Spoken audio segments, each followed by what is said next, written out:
你以为自己接到第一单就算跑通了，结果到了第3个月才发现客户没了，钱断了，项目还没交付完。你不是创业失败，也不是能力不行，你只是把一次熟人支持误当成了一门生意。上一期我们说，艺人公司最难的不是会不会用 AI， 也不是能不能做出东西，而是有没有人愿意买单。但这里有一个更容易被忽略的问题，有了第一个愿意付钱的人，事情是不是就稳了？也不一定。很多人刚开始做艺人公司，前几周真的很兴奋，发内容有人点赞，做了一个模板有人收藏，用 AI 搭了一个小工具，朋友说不错，接了一个熟人介绍的单子，甚至真的收到了一笔钱。这个时候人很容易产生一种感觉，这事儿跑通了。但真正的压力往往不是出现在第一天，而是出现在第3个月。因为第一单只能证明一件事，有人愿意试一次，但艺人公司要活下去，还要回答更多问题。下一个客户从哪儿来？钱什么时候进？这一单到底花了多少时间？交付完以后有没有留下下一单的线索？如果这些问题答不上来，第一单越兴奋，后面越容易慌。所以这一期我们不讲工具，也不讲项目推荐，只讲一个判断：你现在做的艺人公司能不能活过前3个月？看到最后，你可以直接用一张30天生存表检查自己现在是卡在客户、现金流、交付，还是根本没有留下下一单的资产。为什么偏偏是第3个月？第3个月不是一个神秘数字，它更像一个体检点。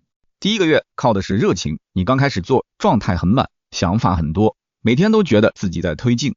第2个月靠的是熟人，老同事、朋友、前客户、同学可能会给你一点支持，介绍1、2个机会，帮你完成最早的启动。但到了第3个月，几件事会一起现形。第一，熟人市场开始用的差不多了。第二，项目制收入开始断断续续。第三，交付压力开始吃掉你找客户的时间。第四，最开始那股兴奋感下降，情绪开始进入怀疑阶段。很多人不是没有能力，也不是没有努力，而是这4件事同时压过来以后，发现自己没有节奏。没客户的时候焦虑找单，有客户的时候又忙到没空找下一单。这一单还没交付完，下一单不知道在哪儿。看起来每天都很忙，但生意没有形成循环。比如一个做 PPT 服务的人，第1个月他帮前同事改了一份融资路演，收了3000块。第2个月前同事又介绍来2个客户，他一下觉得这个方向可以做。可到了第3个月，问题来了，前2个项目还在反复修改，新客户没有继续出现，朋友圈也不知道该发什么，手里的钱看起来进了一点，但尾款还没收齐。他每天都在忙，却不知道下个月的钱从哪里来。这个时候他才发现自己不是没有订单，而是没有稳定的客户来源；不是没有收入，而是没有现金流节奏；不是没有能力，而是每一单都在重新开始。所以第3个月真正暴露的不是一个问题，而是一串问题。客户是不是断了？钱是不是断了？交付是不是拖住了？下一单是不是又要从零开始？我们先从最容易被误判，也最先出问题的一环开始看，客户来源。第一件事，客户来源是不是快用完了？也就是第1张检查表，客户从哪里来？很多艺人公司最早的客户都是熟人。熟人不是坏事，熟人能帮你启动，能给你第一笔信任，也能让你少走很多冷启动的弯路。但问题是，熟人市场不能假装成稳定市场。熟人买你，很多时候买的是关系和信任，不一定完全是产品本身。朋友愿意支持你，不代表陌生人知道你是谁。老同事愿意找你做一次，不代表市场已经验证你。所以你要问自己几个问题，我的前3个客户分别从哪里来？是熟人转介绍，还是陌生人主动找到我？如果明天不再找熟人，我还有没有新的客户入口？我的内容、案例、社群、朋友圈、公众号有没有真的承担获客作用？如果答案是目前所有客户都来自熟人，那不是说你没有机会，而是说明你还没有分发系统。客户来源靠偶然，艺人公司就会一直靠运气。第2件事，现金流是不是只是看起来有收入？第2张检查表看现金流。很多人收到第1笔钱以后，会觉得这件事终于跑通了。但收到钱不等于现金流稳定，尤其是艺人公司早期，最容易出现一种错觉，账面上有订单，手里却没有安全感。比如一个项目报价5000，看起来不少，但如果周期拖了1个月，中间沟通10几次，尾款还要等客户确认，真实压力就完全不一样。再比如这个月成交了1单，下个月没有新客户，那你不是有稳定收入，而是有一次性收入。项目制生意最大的问题就是收入不连续，所以你要继续问，这笔钱是一次性的还是有后续可能？我现在手里的现金能覆盖未来多少天？收款节点是在交付前、交付中还是交付后？如果下个月没有新客户，我还能不能继续撑30天？很多人不是不赚钱，而是每一笔钱都来得太随机。热情能撑启动，现金流才能撑生存。第三件事，每一单到底花了多少真实时间？第三张检查表看真实工时。艺人公司早期最容易低估的不是工作本身，而是工作之外的隐形时间。因为自己卖的是一个 PPT， 一套模板，一次咨询，一个自动化流程，但实际算下来，里面还有前期沟通、需求确认、资料整理、方案修改、等待反馈、临时补充、交付解释。报价的时候，你可能只算了制作时间，但客户一句顺便改一下就能吃掉一个晚上，客户一句这个方向再调整一下又能吃掉一个周末。如果需求不清、边界不清、交付物不清，每一单都会变成一个定制泥潭。这时候你以为自己在做生意，其实是在低价卖掉自己的时间。所以你要复盘，这一单从第一次沟通到最终交付，一共花了多少小时，哪些时间没有被算进报价，哪些修改是合理交付，哪些其实应该额外收费。如果同样的单再来10个，我是更熟练还是直接崩掉？没有边界的认真，最后会变成亏损。一单赚不赚钱，不只看收了多少钱，还要看它吃掉了多少不可恢复的时间。第四件事，有客户时为什么反而更危险？第四张检查表看获客节奏。很多艺人公司最痛苦的循环是没客户的时候疯狂找客户，有客户的时候完全没空找客户，等手里的项目终于交付完，客户池又归零，于是每个月都重新开始。这不是努力不够，而是获客和交付没有被分开设计。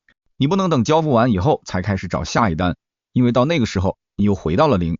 更好的做法是在交付过程中留下下一单的线索，比如把这次服务过程整理成案例，把客户常问的问题整理成内容，把重复沟通的话术沉淀成模板，把交付前后的变化记录下来，变成陌生人能看懂的证据。你要问自己，我每周有没有固定时间做分发？我是不是一忙交付就完全停止发内容，联系潜在客户，整理案例？当前项目还没结束时，我有没有维护下一个潜在客户？艺人公司不是等交付完再找下一单，而是要在交付过程中留下下一单的材料。第五件事，做完一次有没有留下资产？第五张检查表看资产，如果每一单做完都归零，那它更像打零工，不像经营公司。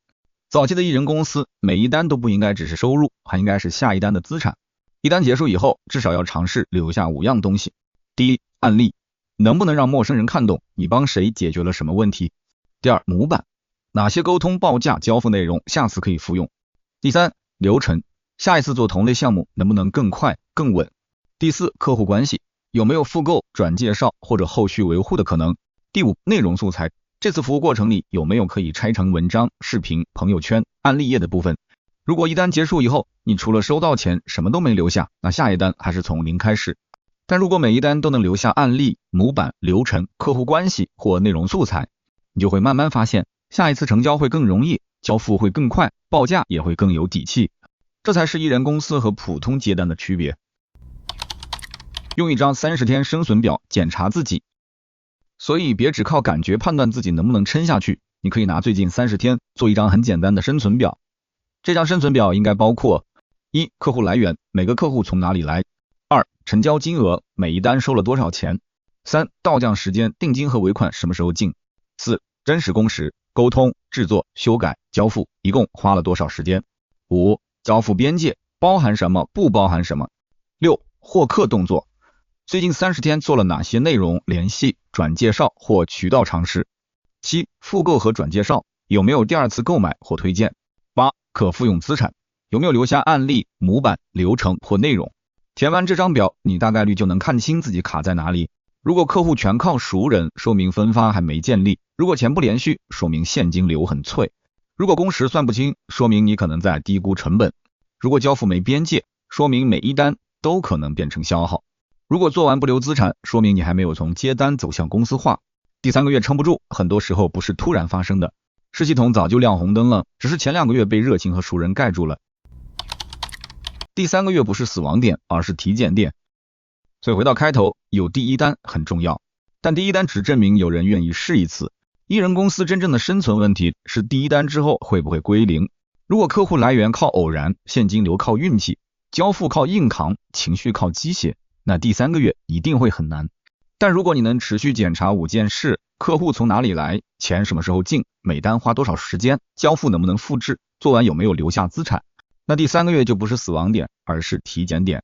前3个月不是让你证明自己很厉害，而是让你看清这件事能不能进入循环。你不需要一开始就做大，但你至少要让下一单比上一单更容易一点。如果你做过副业接单，或者正在尝试一人公司，可以在评论区说说你最先卡住的是什么：1. 客户， 2. 现金流， 3. 交付， 4. 时间， 5. 情绪。也可以直接说你现在是没客户还是有客户，但忙到没空找下一单。如果你身边也有人刚接到第一单，正在觉得这事应该稳了，可以把这一期转给他。因为真正难的往往不是开始，而是开始以后不要每个月都归零。下一期我们继续往后拆，为什么很多人以为自己在做副业，其实只是下班后继续打工。副业和一人公司之间差的不是努力，而是一种收入结构。这里是商业暗线，我们下期见。